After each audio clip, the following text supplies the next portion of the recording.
Film industry में कई सारे स्टार्स हैं जो कैंसर जैसी खतरनाक बीमारी से जंग लड़ रहे हैं, तो कई जंग लड़कर वापस घर भी आ चुके हैं और कुछ ऐसे भी हैं जो इस बीमारी से हार कर जिंदगी भी गंवा चुके हैं। संजय दत्त से लेकर सोनाली बेंद्रे और मनीषा कोइराला तक ये वो नाम हैं जिन्होंने हिम्मत न हारते हुए बड़ी बहादुरी से कैंसर जैसी बीमारी से जंग लड़ी और जीत भी हासिल की है। सोनाली बेंद्रे को 3 साल पहले जब अपनी कैंसर बीमारी का पता चला तो उन्होंने करीब 1 साल अमेरिका में रहकर इसका इलाज करवाया और वो ठीक होकर जब भारत लौटी थी तो हर कोई रो आया था। पहले तो किसी को यकीन नहीं हो रहा था कि सोनाली कैंसर की शिकार हो जाएंगी। प्यारी सी मुस्कुराहट और दरियादिली वाली सोनाली को लेकर हर कोई रोया था। अब जब 2 साल बाद सोनाली को पर्दे पर देखा गया तो पुराने जख्म ताजा हो गए। लोग उनको लेकर फिर से भावुक हो गए। जी हाँ, सोनाली बहुत जल्दी शिल्पा शेट्टी के शो सुपर डांसर में बतौर गेस्ट बनकर नजर आएंगी। बताया जा रहा है कि इस शो में सोनाली से फिर से उनके इस दर्दनाक दिनों के बारे में पूछा जाएगा। हर कोई दुआ करता है कि किसी के सामने ऐसे दिन ना आए जो एक कैंसर पीड़ित को झेलने पड़ते हैं। कई सारी कीमोथेरेपी झेलने के बाद कैंसर पीड़ित वैसे भी मेंटली और शारीरिक रूप से कमजोर हो जाता है। कभी तो वो इंसान डिप्रेशन का शिकार भी हो जाता है, क्योंकि इस बीमारी में मरीज का बचना भी मुश्किल बताया जाता है। तब ज्यादा जब इलाज अच्छा और सही वक्त पर नहीं मिलता। सोनाली बेंद्रे ने हार न मानकर इस जंग को जीता और वो उन सभी कैंसर पीड़ितों के लिए हिम्मत बनी जो पहले ही हार कर दम तोड़ देते हैं। सोनाली ने बताया कि अगर आप जिंदगी से भी लड़ना चाहो तो वो भी आप जीत सकते हो, बस हौसला, सपोर्ट और अपनों का प्यार होना चाहिए। सोनाली बेंद्रे ने अपनी प्यारी सी मुस्कान से बॉलीवुड में कदम रखते ही सभी का दिल जीत लिया था। उनकी खूबसूरती का हर कोई दीवाना था। सोनाली ने अपने करियर की शुरुआत एक मॉडल के तौर पर की थी। मॉडलिंग के दौरान जब उन्हें एक फिल्म ऑफर हुई थी तो वो उसे ना नहीं कह पाई थी। सोनाली ने बॉलीवुड में फिल्म आग से कदम रखा था और इस फिल्म में वो गोविंदा के साथ नजर आई थी। सोनाली की पहली फिल्म हिट साबित हुई और फिर वो इंडस्ट्री की स्टार बन गई थी। आग के बाद सोनाली बेंद्रे अजय देवगन के साथ फिल्म दिल जले में भी नजर आई थी। सोनाली की ये फिल्म भी सुपर हिट साबित हुई। इसके बाद वो भाई, सरफरोश, डुप्लीकेट, हम साथ साथ जैसी कई सारी फिल्मों में नजर आई। सोनाली फैंस के दिलों में एक अपनी अलग ही जगह बना चुकी थी। सोनाली बेंद्रे ने फिल्म मेकर गोल्डी बहल से शादी कर ली थी, जिसके बाद उन्होंने फिल्मों से दूरियां भी बना ली थी। वो अपना पूरा वक्त अपने परिवार को देती थी। सोनाली बेंद्रे सोशल मीडिया पर काफी एक्टिव रहती हैं। उन्होंने अपने कैंसर के बारे में सभी को बताकर चौंका दिया था। सोनाली के कैंसर से पीड़ित होने के बाद उनके फैंस चौंक गए थे। वो अपने इलाज के लिए न्यूयॉर्क गई थी। सोनाली ने उस वक्त अपने कैंसर से जंग के बारे में एक पोस्ट भी शेयर किया था। सोनाली अब अपने परिवार के साथ ज्यादातर समय बिताती हैं, तो आप भी सोनाली बेंद्रे को लेकर कमेंट जरूर करें। फिल्म इंडस्ट्री की चमकती दुनिया की पहचान आज भी दिलीप कुमार, श्रीदेवी, दिव्या भारती जैसे स्टार्स के हुनर से की जाती है। जी हाँ, इन स्टार्स ने अपनी पहचान बनाई वो तो बनाई, लेकिन इन स्टार से ही चमकती दुनिया को एक अलग ही जगह मिली है। और जब ऐसे स्टार्स हम सबको छोड़कर चले जाते हैं तो दर्शक के लिए किसी सदमे से कम नहीं होता है। हालांकि हाल ही में तो दिलीप कुमार बढ़ती उम्र और बीमारी के चलते हम सबको अलविदा कह चुके हैं, लेकिन कुछ ऐसे भी स्टार्स हैं जो दुनिया में तो हैं लेकिन दर्शकों की नजरों से दूर अपनी जिंदगी गुजार रहे हैं। वो भले ही पर्दे से दूर हैं, लेकिन लोग आज भी उन्हें भूल नहीं सकते। और इस लिस्ट में एक नाम खूबसूरत अदाकारा आयशा जुल्का का भी है, जो काफी वक्त से इंडस्ट्री को अलविदा कह चुकी हैं। आज आयशा जुल्का अपना 50वां जन्मदिन सेलिब्रेट कर रही हैं, तो क्यों ना उनके इस खास दिन पर उनकी कुछ बात शेयर की जाए जो शायद हम में से बहुत कम लोग जानते हैं। तो चलिए बताते हैं आपको उनकी जिंदगी के कुछ दिलचस्प किस्से। बॉलीवुड एक्ट्रेस आयशा जुल्का ने 90 के दशक में फिल्म इंडस्ट्री पर राज किया था और अब आयशा उन एक्ट्रेस में से शुमार हो चुकी हैं जो लाइमलाइट से दूर हैं। आयशा की स्माइल और खूबसूरत बोलती आंखों ने दर्शकों को अपना दीवाना बना दिया था।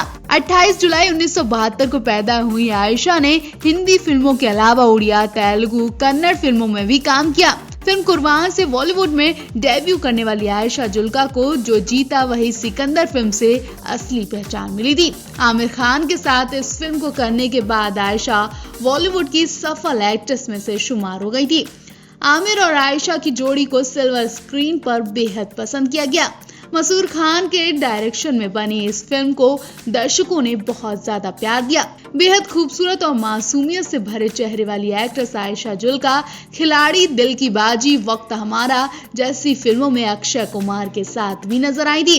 अक्षय और आयशा की जोड़ी को भी बहुत ज्यादा पसंद किया गया था। खबरों की माने तो आयशा जुल्का का नाम पहले उनके को स्टार रहे अक्षय कुमार के साथ जुड़ा था। उनके अफेयर की खबरें बॉलीवुड के गलियारों में खूब आया करती थी। आयशा जुल्का ने 2003 में बिजनेसमैन समीर वशी से शादी कर घर बसा लिया और फिर फिल्मी दुनिया को हमेशा के लिए बाय बाय बोल दिया। आयशा आखिरी बार सन 2018 में फिल्म जीनियस में नजर आई थी।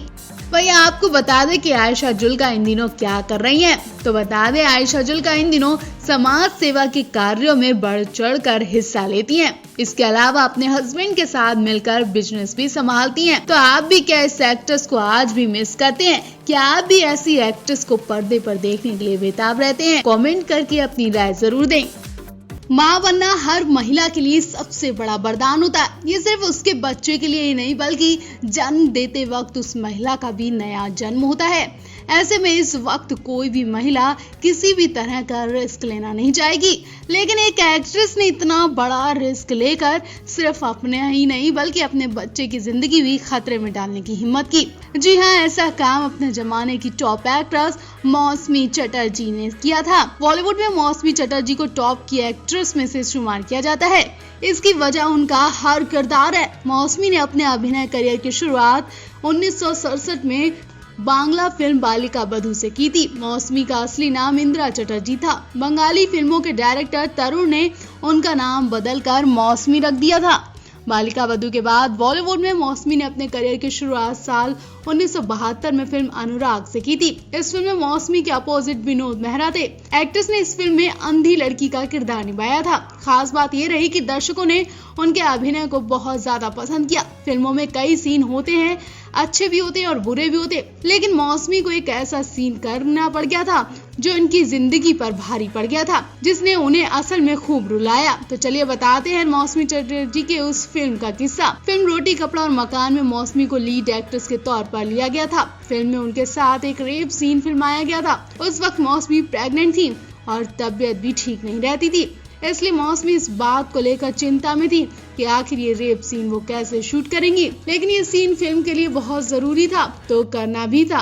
मौसमी चटर्जी ना चाहकर भी उस रेप सीन को करने के लिए तैयार हो गई और उन्होंने अपनी और बच्चे की जिंदगी दांव पर लगा दी।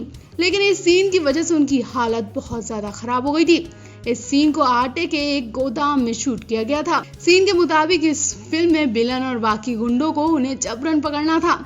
इसी खींचातानी के दौरान मौसमी के पूरे शरीर पर खूब सारा आटा गिर गया था। आटा ना सिर्फ उनके मुंह में भर गया बल्कि बालों में भी चिपक गया था। शूटिंग के दौरान उनके ऊपर ढेर सारा आटा गिर गया था।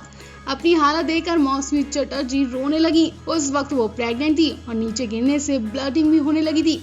मुझे तुरंत अस्पताल ले जाया गया। मैं खुशकिस्मत थी कि मैंने बच्चे को नहीं खोया। पहली बेटी के जन्म के वक्त मौसमी की उम्र केवल 18 साल की थी। बता दें, मौसमी अपने जमाने की सबसे ज्यादा महंगी एक्ट्रेस थी। कहा जाता है कि वो रोने वाले सीन भी बड़ी सफलता के साथ कर लेती थी। इसके लिए उन्हें ग्लिसरीन की भी जरूरत नहीं पड़ती थी। एक इंटरव्यू में मौसमी ने बताया था कि जब किसी सीन में मुझे रोना होता था तो मैं सोचती थी कि ये मेरे साथ सच में हो रहा है, और वो हर रोल में घुस जाती थी बिल्कुल। इसीलिए उन्हें किसी भी रोल में किसी तरह की डायरेक्टर को भी परेशानी नहीं होती थी। मौसमी कहती, मैं रो पड़ती थी। फिल्मों के बाद मौसमी ने राजनीति में भी हाथ आजमाया। एक्ट्रेस ने भाजपा ज्वाइन कर ली थी। तो मौसमी चटर्जी के इतने बड़े रिस्क पर आप क्या कहना चाहेंगे? कमेंट कर अपनी राय जरूर दें।